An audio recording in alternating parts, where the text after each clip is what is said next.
बोलती पुस्तके. ज्यांना वाचनाचा नाद, त्यांना बोलती पुस्तके घाली साद. आमचं चॅनल सबस्क्राईब करा आणि सबस्क्राईब करायला इतरांनाही सांगा. नमस्कार श्रोते मित्र हो. बोलती पुस्तके सादर करीत आहे ज्येष्ठ लेखिका नीलम मानगावे लिखित कादंबरी सोन्या. प्रकरण 28. सोन्याचे डोळे आसमानने तुडुंब भरले. आता या लोकांना सोडून जायचं ही कल्पनाच त्याला पोरगं करून सोडत होती. गावातून येताना वाईट वाटलं नव्हतं तेवढं त्याला आता वाईट वाटत होतं. स्पर्शातून बोलणाऱ्या अभिजितला सोडून जाताना स्पर्शच हरवल्याची भावना त्याला बधीर करून सोडत होती. अभय, चेतन, कुमार, प्रशांत, मारुती, पिंटू, किशोर या सर्व मित्रांचा गळा आणि लळा तोडायचा म्हणजे छे, आपल्याला आपल्यापासूनच तोडल्यासारखं काही विचित्र वाटत होतं. देशपांडे सर, रामा वॉचमन, 1 की 2 अख्ख्या रिमांड होमशी त्याची नाळ जोडली गेली होती. अगदी दारातला डेरेदार निंब, कंपाऊंडशी बोगनवेल, बागेतली रोपटी, फुलं, पायाखालचे खडक, खडकातून उगवलेली हिरवळ, इतकंच काय हिरवळीवर किडे टिपायला आलेल्या चिमण्या, सगळ्यांशी त्याचं नातं जमलं होतं. आणि हे सगळं सोडून जायचं त्याला काहीतरी विचित्र वाटत होतं. नेमकं सांगता येत नव्हतं, पण आत अंतःकरणात काही तुटल्यासारखं वाटत होतं. गावची ओढ तर होतीच, पण धरतीला भेटायचं तर पावसाला आकाश विसरावं लागतं आणि सागराला समर्पित व्हायचं तर नदीला डोंगरदऱ्यांना विसरावंच लागतं. नेमकं तसंच सोन्याला वाटत होतं. मात्र स्वतःला त्याला नदीपेक्षा आणि पावसापेक्षाही भाग्यवान वाटत होतं. कारण नदीला पुन्हा उगमाकडे जाता येत नाही, तर पावसाला अस्तित्व विसरल्याशिवाय आकाश गाठता येत नाही. पण आपल्याला मात्र पंडितरावांच्या आणि रिमांड होमच्या परिवाराची आठवण होताच अस्तित्वासह केव्हाही भेटता येणार होतं. गावी जाऊन पुन्हा परत येता येणार होतं. म्हणजे मागे पुढे पुढे मागे करून सगळ्यांशी दुवा सांधता येणार होतं. सोन्याला समाधान वाटले. रिमांड होम सोडण्यासाठी त्याने आपल्या मनाची तयारी केली. तरी जेव्हा प्रत्यक्ष रिमांड होम सोडण्याची वेळ पुढ्यात येऊन ठेपली तेव्हा त्याला गलबलल्यासारखे झाले. डोळे भरून आले. पवन दादा त्याला बोलवायला आला होता. निरोप देण्यासाठी सगळा रिमांड होम पायऱ्या उतरून अंगणात जमा झाला होता. कुणाशी बोलण्याचाच अवकाश. डोळ्यातनं आसवं केव्हा तरी गालावर उसळी घेतील हे माहीत असल्यामुळे कुणाबरोबरही न बोलता तो पंडितरावांच्या पायाशी वाकला. पंडितरावांनी त्याला उठवून आपल्या मिठीत घेतलाच त्यालाही न जुमानता शेवटी आसवांची झड लागली. तसा त्याचा हात अभिजितने आपल्या हातात घेऊन दाबला. तोच स्पर्श 6 महिन्यांपूर्वी झालेला, ओळखीचा, मायेचा, दिलाशाचा, आपुलकीचा. सोन्याने अभिजितला कडकडून मिठी मारली. चल सोन्या, उशीर होतोय. पण म्हणताच अभिजितला हलकेच बाजूला सरून सोन्या वळला.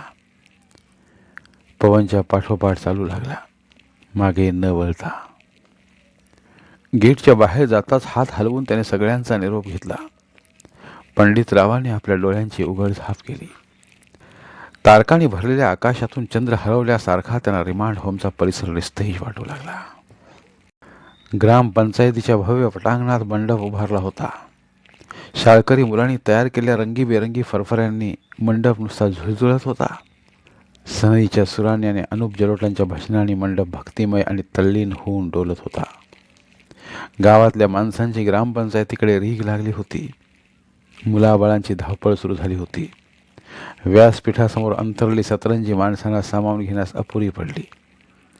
पण लोकांनी मातीची पर्वा न करता बसायला सतरंजी नाही, कपडे खराब होतील हे मनातही न आणता व्यासपीठासमोर येऊन बसायला हैगई केली नव्हती. बघता बघता पटांगण भरून गेलं. पुरुषांच्या बरोबरीनेच नव्हे तर पुरुषांच्या पेक्षाही जास्त स्त्रिया समुदायात स्थानापन्न झाल्या होत्या. कधी घर न सोडणाऱ्या, उंबरा ओलांडून रस्त्यावरही न येणाऱ्या स्त्रिया सागरातला बिंदू होऊन सागरातच विराजमान झाल्या होत्या. पवन, सागर, अजित, सुरेश वगैरेंसारख्या कार्यकर्त्यांची धावपळ उडाली होती. समारंभ व्यवस्थित पार पडावा यासाठी सगळी 4 दिवसांपासून झटत होती. सगळी तयारी झाली होती. तरी पण ऐनवेळी कशाची उणीव पडू नये म्हणून खात्री करून घेण्यासाठी, अरे हार तुरे वगैरे आणलेत ना, शाल व्यवस्थित ठेवली आहे ना, चिवडा आला का, चहासाठी दूध आणलंय ना, आणि फोटोग्राफर तो राजा कुठे गेला, आहे ना इथंच, काही विसरलं तर नाही, वगैरे प्रश्न एकमेकांना विचारून सुटकेचा श्वास टाकत होती. कारण हा समारंभ म्हणजे गावचा स्वाभिमान होता, लोकांच्या जिव्हाळ्याचा विषय होता. ही कौतुकाची थाप होती, कष्टाची जीत होती, सोन्याची यशोगाथा होती, सोन्याच्या यशस्वीतेची पावती होती. होय होय, सोन्याच्या सत्काराची ही तयारी होती. गावकऱ्यांच्या वतीने आणि कार्यकर्त्यांच्या मदतीने सोन्याचा सत्कार करायचा होता. गावच्या सरपंचांच्या उपस्थितीत जिल्हाधिकाऱ्यांच्या अध्यक्षतेखाली पंडितरावांच्या हस्ते सोन्याचा गौरव करायचा होता. ग्रामभूषण ही पदवी देऊन त्याचा सन्मान करायचा होता आणि त्याचबरोबर व्यसनमुक्त झालेल्या लोकांचाही सत्कार करून त्यांच्या पुनर्वसनासाठी सुरू केलेल्या व्यावसायिक शिक्षण शाखेचा उद्घाटन समारंभही करायचा होता. हा सगळा योग ग्राम सुधारणा केंद्राच्या 5व्या वर्धापन दिनानिमित्त साधून ग्रामस्थांनी औचित्याच्या कळस गाठला होता. खरं तर सोन्याच्या पुढाकारानेच या गोष्टी साध्य झाल्या होत्या. सोन्यामुळेच गाव सुधारला होता. गाव व्यसनमुक्तीच्या ध्यासाने भरला होता. गावात ग्राम सुधारणा केंद्र सुरू झाले होते. उन्हाळ मुलांना वळण लागले होते. पुनर्वसन केंद्र ही सुरू झाले होते. त्यामुळे पुढे काय, हा जीव घेणा प्रश्न संपला होता. आणि पुढे कष्ट, पुढे स्वाभिमान, पुढे सुखाची हिरवळ याची जाणीव झाल्याने भरकटल्या माणसाला रस्ता सापडला होता. स्वतःचा हरवलेला रस्ता शोधता शोधता सोन्याने अनेकांना रस्त्याचा राजमार्ग दाखवला होता. गल्ली बोळांतून अंधारातून ठेचकाळण्यापेक्षा राजमार्गावरून चालत गेल्यास चुकण्याची भीती नसते, भरकटण्याची धास्ती नसते, हे त्याने दाखवून दिले होते. राजमार्गावर चोरा चिलटांची भीती तर नसतेच, शिवाय एखादा चुकार नौखा चोर जरी आडवा आला तरी राजमार्गावरच्या प्रकाशात त्याला चुकीचा आडमार्ग सोडून रस्त्यावरून बरोबर नेता येते, हेही त्याने गावाच्या निदर्शनास आणून दिले होते. त्यामुळेच गाव त्याच्यावर फिदा होता. गाव त्याला आपला मुकुटमणी मानत होता. पण सोन्या असं म्हणायला बिलकुल तयार नव्हता. नव्हे, हा सत्कार वगैरे त्याला मुळीच आवडला नव्हता. पण लोकांच्या आग्रहास्तवच तो लोकांसाठी म्हणूनच सत्काराला तयार झाला होता. पण हा सत्कार आपला नसून हा सत्कार पंडितरावांचा आहे, पवनदादासारख्या कार्यकर्त्यांचा आहे, मदतीला धावून येणाऱ्या गावकऱ्यांचा आहे, याची त्याला पूर्ण जाणीव होती. आपला भूतकाळ तो विसरला नव्हता. भूतकाळातील घटना त्याला आजही समोर दिसत होत्या. अनेक स्वप्न, आशा, आकांक्षा घेऊन तो रिमांड होममधून बाहेर पडला होता. त्यानं ठरवलं होतं की गावात गेल्यावर आपण आता सगळ्यांशी चांगलं वागायचं, आईला प्रेम द्यायचं, बाबांचा राग धरायचा नाही, पुन्हा चोरी करायची नाही, कुणाला फसवायचं नाही, होता होईल तेवढी दुसऱ्यांना मदत करायची, दुसऱ्यांच्या सुखात सुख मानायचं, दुःखात सहभागी व्हायचं, नव्हे दुःख वाटून घ्यायचं. पंडितरावांनी सांगितलेलं आयुष्यभर लक्षात ठेवायचं. पण गावात पाऊल ठेवल्याबरोबरच त्याच्या लक्षात आलं की हे एवढं सोपं नाही. गावातून रिमांड होमला जाणं सोपं आहे, पण रिमांड होममधून आल्यावर गावात राहणं अवघड आहे. बसमधून खाली उतरल्याबरोबरच त्याला सलामी मिळाली. काय सोन्या, पळून आलास की काय? खवचट हसत दुकानदार शिवापा म्हणता सोन्या गोरा मोरा झाला. तर काय उत्तर द्यावे आता? सोन्याची जीभ तोंडातच अडखळली. काय म्हणतोस? पळून आलास की ढुंगणावर लात मारून हाकलून दिलं? हसत तो पुढं म्हणाला, तुझ्यासारखी पोरं कशी परवडायची रिमांड होमला? काहीच न बोलता सोन्या चालू लागला. पाठीमागून माजोरा बोलतोय का बघा. शिवापाचा आवाज त्याच्या कानात कोणीतरी कडकडीत तेल ओतल्यासारखा घुसला. त्याचे डोळे भरून आले. म्हणजे आपण पुरतं बदललोय तरी गावाला आपला विश्वास वाटणार नाही तर? सोन्या घायाळ झाला. तरी पंडितरावांनी त्याला सांगितलंच होतं की सोन्या, गावात गेल्यावर अनेक लोकांची अनेक बोलणी तुला ऐकावी लागतील, पण तू वाईट वाटून घेऊ नकोस, की लोकांच्यावर रागावू नकोस. अरे तोंड आहे, लोक बोलणारच. काय बोलावं आणि काय बोलू नये हे त्यांना समजलं असतं तर लहान मुलं एवढी बिघडली नसती आणि रिमांड होमची गरजही भासली नसती. तेव्हा मन शांत ठेवून गावात वावरायचं. कुठल्याही परिस्थितीत संयम सोडायचा नाही. राग आपल्या मुठीत ठेवायचा आणि जादूगारासारखं त्या रागाचं रूपांतर प्रेमात करून दाखवायचं. अरे माणसं 8-15 दिवस बोलतील, पण शेवटी गप्प बसतील. तुझ्या बदललेल्या जडणघडणीची एकदा जर का त्यांना जाणीव झाली की तीच लोक तुला डोक्यावर बसवून घेतील. सोन्या मनात हसला. पुढे चालू लागला. का रे बाबा, आल्या आल्या त्याच्या पाठी लागलायस का? पवनदादाचा आवाज वाऱ्याच्या झुळकीसारखा त्याला सुखद वाटला. अरे सोन्या थांब. पवन म्हणता सोन्या थांबला. कंडक्टर जवळून राहिलेले पैसे आणायचे होते म्हणून थांबलो. एवढ्यात तू सटकलास. शिवाच्या बोलण्याने चिडला नाहीस ना? नाही. स्वच्छ हसून सोन्या म्हणाला. शाबास. त्याच्या पाठीवर थोपटून पवन म्हणाला, असंच तोंड द्यायचं गावातल्या लोकांना. आता आणखी एक गोष्ट लक्षात ठेव. तुझे वडील जरी तुला काही वाईट साईट बोलले तरी रागवायचं नाही, की दुरुत्तर द्यायचं नाहीत. समजलं? समजलं. चल आता तुला घरी सोडून येतो मी. नको, तू जा, मी जाईन एकटा. एकटा जाशील? न जायला काय झालं? घर काय मला नवीन आहे? मी पहिल्यांदा चाललोय की मी घर विसरलोय? हां, कदाचित घर मला विसरलं असेल, पण मी घर विसरलो नाही. जाईन मी एकटा. नक्की? नक्की. तुझाही विश्वास नाही माझ्यावर? असा नाराज नको हो रे. विश्वास आहे तुझ्यावर, पण तुझ्या माणसावर नाही. तुझं स्वागत कसं करतील कोण जाणे. काही असू दे, तू काळजी करू नकोस. पाहतो मी काय होतं ते. बरं जा तर मग. सोन्या आपल्या गल्लीकडे वळला. पवन त्याच्या पाठमोऱ्या आकृतीकडे पाहत राहिला. 6 महिन्यात सोन्या 10 वर्षांनी मोठा झाल्यासारखा त्याला वाटला. सोन्या दिसेनासा होताच पवन आपल्या घराकडे वळला. बाबा आपल्याशी कसं वागतील, आपल्याला पाहून त्यांना आनंद होईल की राग येईल. पवन दादानं सांगितलं होतं की बाबा आता खूप बदललेत म्हणून. त्याला न्यायलाही ते येणार होते, पण उसाची तोडणी केल्यामुळेच ते येऊ शकले नाहीत म्हणून. म्हणजे आपल्याबद्दलची बाबांची भावना बदलली आहे म्हणायची. आणि ती बदलली नसेल, पवन दादानं खोटं सांगितलं असेल तर तर तर काय? तर बाबांना आता आपण बदलवायचं. त्यांचं लहानपण कष्टात गेलं. बालपणी त्यांना त्यांच्या वडिलांचं प्रेम मिळालं नाही म्हणून ते असे बनलेत. आणि ते असे बनलेत म्हणून आपणही असे बनलो. पण आपल्याला पवनदादा आणि पंडितरावांसारखी माणसं भेटली म्हणून आपल्यात बदल झाला. अशी माणसं बाबांना भेटली असती तर बाबाही असे झाले नसते. बिचारे बाबा.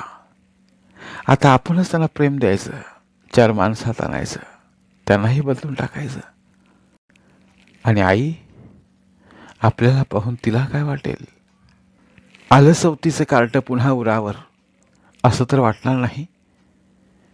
छे, आई अशी नाही. तिला असं कधीच वाटणार नाही. आणि जरी वाटलं तरी आपण आपल्या वागण्यानं सारं बदलून टाकायचं. सवतीचं पोर ही भावनाच तिच्या मनात येऊ नये असं वागायचं. तिची माया मिळवायची आणि आणि मानगुटीवर बसली ध्रुवाची कथा खोटी करून दाखवायची. या 6 महिन्यात सुन्या या दादाला विसरला तर नसेल. सुन्याची आठवण येताच त्याच्या अंतःकरणात कालवा कालव झाली. कधी एकदा आपण सुन्याला भेटतो असं त्याला होऊन गेलं. त्याची पावले भराभर पडू लागली. सावडी ओलांडून पुढे येताच त्याला मिनीचे घर दिसले आणि त्याची पावले थबकली. मिनी दिसते का हे पाहण्याची त्याला उत्कंठा लागून गेली. जावे का मिनीच्या घरी? क्षणभर थांबून त्याने आत आपली नजर टाकली तर आत हातात हिरव्या बांगड्या भरलेली नवीन बाई काही निवडत बसलेली दिसली. कोण असेल ही? हिला तर आपण पूर्वी कधीच पाहिलं नाही. ही मिनीची नवी आई तर नसेल? म्हणजे मिनीच्या वडिलांनी लग्न केलं की काय? मिनीला सावत्र आई आलीच म्हणायची तर? सोन्या अस्वस्थ झाला, पण त्याचे मनच त्याला चिमटा घेऊन म्हणाले, वेड्या, अजून सावत्रपणाच्याच घोळात राहणार आहेस का? सावत्र काय म्हणतोस? अरे सावत्र नव्हे तर आपलं घर सावरायला आलेली नवी आई म्हण. नवी आई? अरे ती नवी आहे, पण तू जुना आहेस ना. जुन्यांनी नव्यांना सांभाळून घ्यायचं असतं. खरं आहे तुझं. चुकलं बाबा, चुकलं, माझं चुकलं. सोन्या मनाशी म्हणाला. पण ही कोण असावी? सोन्याची पावले मिनीच्या अंगणातून आत पडू लागली. आत येताच तो बाईला म्हणाला, मिनी आहे का? आहे ना, पण तू कोण? मी मी इथलंच आहे, तिचा बालमित्र. मिने, बाळ कोण आलंय बघ बाहेर. तिच्या तोंडून आलेला बाळ ऐकता सोन्याचा जीव आनंदाने नाचू लागला. ती कोण का असेना, पण ती बाळाची आई असल्याची जाणीव त्याला स्पर्शून गेली. तो एकटक तिच्याकडे पाहत राहिला. पुढ्यातले दळप निवडण्यात ती मग्न झाली होती.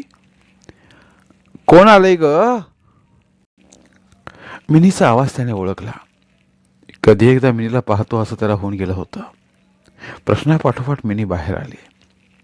सोन्या तिच्याकडे पाहतच राहिला. नव्या कोऱ्या हिरव्या गावांमधील मिनी काही वेगळीच दिसत होती.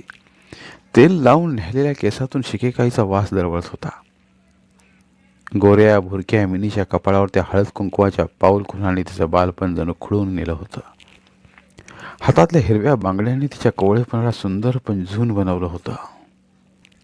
सोन्याला पाहताच तिच्या डोळ्यांतल्या फुलबाजा क्षणभर थुई थुई नाचल्या, ओळखीच हसल्या. पण क्षणार्धातच पापण्या झुकल्यामुळे फुलबाजा पुरत्या फुलायच्या आतच दडून गेल्या. सोन्याला काय बोलायचं समजेना.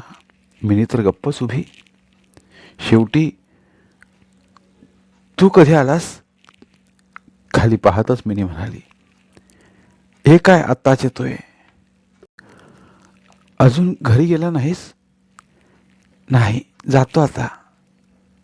सोन्या वळला. वळता वळता पुन्हा थांबून म्हणाला, मिनी. काय? मिनीनं आपले डोळे वर उचलले. मिनी, ती बाई कोण? सोन्या कुजबुजताच मिनी खळाळून हसली. सापडली, आपली मिनी सापडली. अरे ती माझी आई आहे. म्हणजे तुझ्या बाबांनी? होय, माझ्या बाबांनी लग्न केलं, पण ही माझी आई खूप चांगली आहे बरं का. आई चांगलीच असते मिने. आणि तू सांगितलं होतंस ते खोटं होतं. मलाच समजत नव्हतं. चुकलंच माझं. मिने, आपण चांगलं असलो की आई ही चांगलीच असते. ते खोटं होतं. मलाच समजत नव्हतं. चुकलंच माझं. मिने, आपण चांगलं असलो की आई ही चांगलीच असते. म्हणजे तुला नाही समजायचं ते. चलू मी? जा किंवा थांब काहीच न म्हणता मिनी आत गेली. मिनी असं का वागली हे सोन्याला समजलंच नाही. पण ते समजून घेण्याएवढा त्याच्याकडे वेळ कुठे होता. त्याला घरी जायची ओढ लागली होती. धन्यवाद. उर्वरित कादंबरी पुढील भागात.